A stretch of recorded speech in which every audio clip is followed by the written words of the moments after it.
Hi, this is Peggy from Roar. So today our guest is Khushboo Jha. So Khushboo is the CEO and founder of Buy Properly. Buy Properly is an online marketplace for fractional real estate property investments. So Khushboo has a deep background in financial services and technology around the world. So we are very lucky to have you today with us. Thank you for being here. Thank you for having me, Peggy. It's a pleasure. That's great. So let's get going right away. So first question, from your perspective, what are the major lasting impacts that COVID will have on financial services? Sure. So let's talk about Canada because we are here. I feel like, in terms of where we are in Canada, it is still a lot in person, paper driven, a lot of things which have been adopted in terms of digitization and working remote in Europe and Asia is not yet fully adopted in Canada. Mhm. And I feel that with COVID, definitely acceleration of adoption of some of these is going to happen. For example, Zoom is now an adjective, adverb, verb, everything, right? And so, although to be fair to the incumbents may have not got everything perfect in terms of technology, but they're also moving very quickly. So we will probably see an across the board digitization and adoption of new technology in Canada. Okay, thank you very much. And so in terms of regulation and policies that you think might be put in place following COVID, any insights you would like to share on that?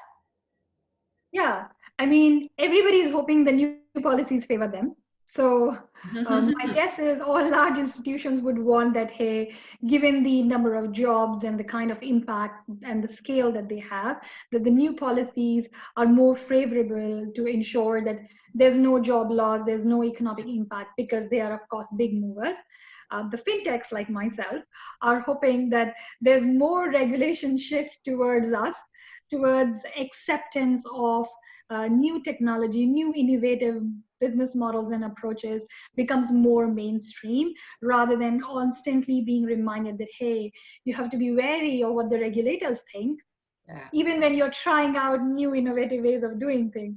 So I would think that it will somewhere be in between, because from the regulator perspective, they have to ensure that jobs on the larger scale are protected, but they also have to ensure the longer term sustainability.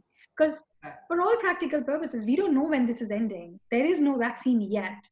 And so it is important that they are prepared to make sure that this just doesn't become a protracted version of depression, and B, next time another COVID-like thing hits, you're not caught off guard. Yeah. So my guess is we will gain some as fintechs, and of course there'll be some protection, some help for the bigger players as well. But as a fintech, I'm very optimistic that there'll be a lot more technology adoption, and this will be seen as a favorable solution rather than just a new experimental set of things that fintechs do. But hey, there are new different ways that can solve problems, real problems. Yeah. You spoke about depression. Yeah. Where do you see COVID have an impact in terms of global financial stability or instability? Yeah, I feel like in terms of the financial stability globally, everyone has been caught off guard. All the large players, economies, governments, everyone has not prepared for this. We say force majeure, but then this is what it really is. There are those caveats in every contract that, hey, you can get out of this if something untoward happens. But this is that real scenario when it really hits, and most people are actually not prepared for it. So we will see some repercussions. It will not be easy, more so because it's not just how much money the economy is churning, and yes, you can pump money into the economy, but at the end of the day, people have to get okay and comfortable with the new scheme of things like remote working, things like being able to do things differently than before, not going to crowded places. Those are going to become now things embedded in the psychology, and behavior takes longer to change. Like, I'm still scared of going to the beach because it's so crowded. I'm like, I don't know if it is safe yet, even if it is open. And so I think there will be a short to medium term dip. But that said, we would, of course, come out of it. We would figure out ways to make it work again. And so it's going to be probably short and medium term. And the only thing that this would do is bring to forefront more sensible data backed leadership. Mhm. People who are not just going on status quo but looking ahead, making better forecasts. You can see the New York governor gaining popularity just because he uses so much data and graphs.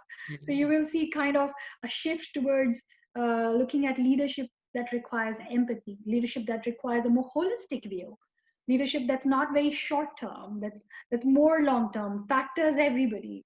So I think the approach of working is what will change.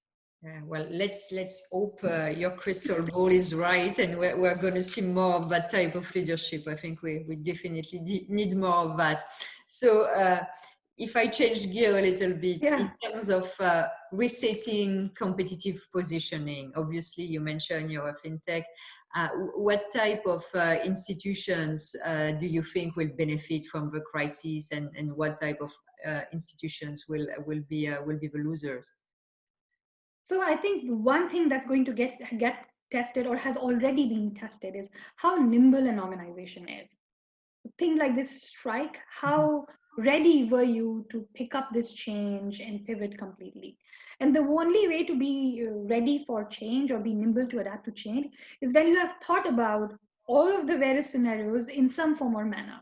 So organizations that are constantly running experiments, trialing new things, exploring new ideas would definitely be better than the ones that have not. And that applies to both fintechs Mhm. and to large established Okay. organizations. Because Mhm. you have large organizations like Amazon and Google who are constantly experimenting, trialing out new scenarios, testing new things, versus fintechs who are also exploring new innovative methods but may not think of everything like, hey, this is my solution, this is who I serve, and become very narrow. So nimbleness is definitely that's something that will set people apart. The other thing is going to become empathy towards their customers, because Yes. customers have run away. There's no easy way. You can no longer throw money and say, hey, come to the restaurant, because my safety is above that. So you Yeah. can't give discounts, you can't price cut. You have to understand the true customer needs. You have to understand whether you're really solving the problem. So, like we as a fintech, we talk about real estate investing. Mhm. But at the end of the day, when I think of the customer, they have a pool of money and they can put that money in goods. They can buy Yeah. dresses with it, they can shop with it, they can invest it and put it in mutual funds or real estate. Mhm. So understanding the customer as a whole and how they would respond to different things is more important. Solving their overall problem than saying if I can just get this piece of the wallet, it would do. So that's another thing that I feel will set people apart in this environment. So people who are more customer obsessed, if I may say, Mhm. will get rewarded somewhere because it pays to know your customer. Yeah, I And absolutely agree with you. Yeah, yeah, I think this idea of focusing on the client, especially now that they need a lot of support and holding, is yeah, uh, is what's going to be setting apart successful companies. yeah. And the last one, and that's probably always been the case, but somehow it becomes more relevant now because there's more uncertainty, is transparency. Mhm, mhm.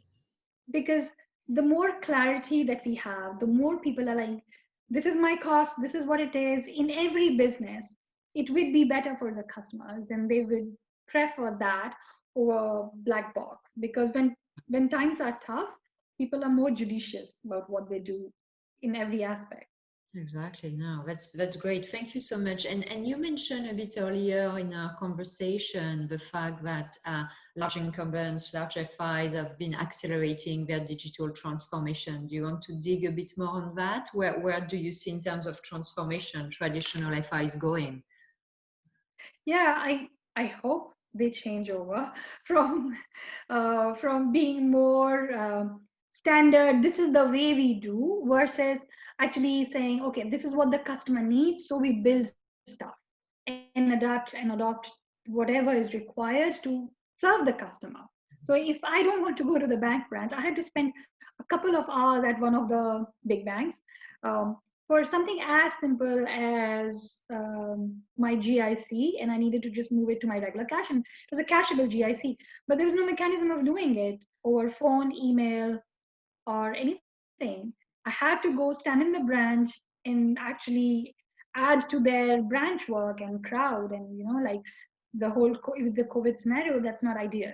So I Yeah. think you will see a lot more transformation, them being a lot more appreciative of the ideas that fintechs are bringing. So rather than opposing, say, hey, is there merit in that?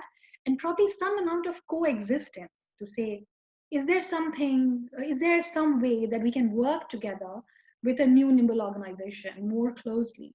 So I would see them becoming more accepting of the new ideas and incorporating in their thinking than just playing on the scale.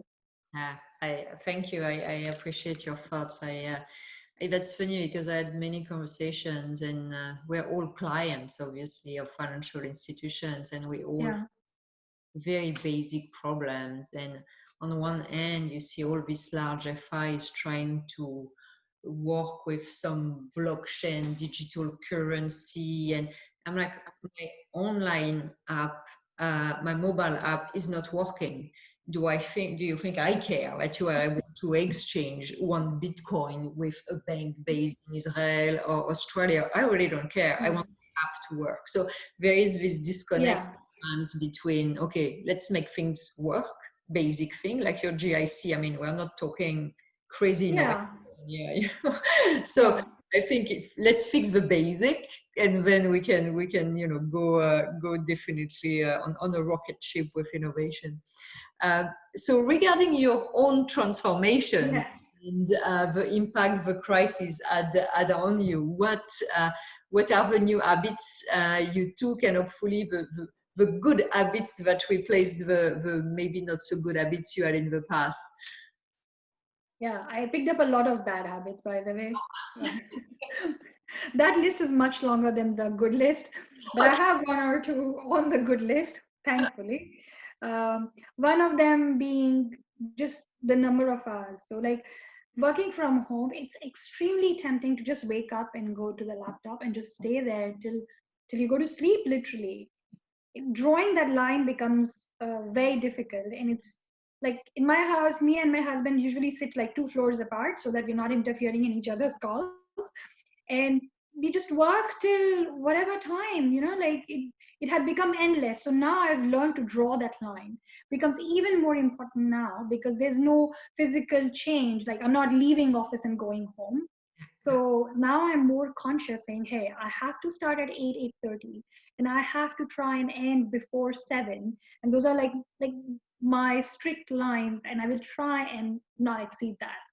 Of course, there are exceptions, but Yeah. I'm becoming more efficient and contained. So I've drawn those lines. So that's one big change Mhm. from past habits. And the other big one, and not correlated to COVID, or maybe is I've started trying out meditation. Oh, Not great. something I have done before. Maybe I was just stressed out. As a startup in the current environment, you're obviously stressed about survival, getting customers. Everything is a question mark. Making sure I don't lose people on my team. So we as a team have stayed intact. But that's stressful. Everyone is like, I don't know what's going to happen, how it will play out. And so meditation is another thing that I picked up that I didn't have in my kitty as a tool Good before. for you. That's Kind good. of trying to teach myself that. That's wonderful. Actually, it's really about being more conscious, whether you're Yes. talking about having boundaries for your work or doing meditation, which is a tool in the toolkit. It's about being more conscious. We've had a lot of people mentioning that, using that Yeah. time to try to, okay, step back and realize what all this is about. Yeah. It's just running like rats in a little wheels. But thank you so much, Khushboo, for taking the time. It was really lovely chatting, and thank you for your great insight. It was very, very thoughtful. Thank you. I think it was a pleasure being here and for all those questions that made me think so much. Thank you so much. Have a great day. Talk to you very Thanks. soon. Bye bye.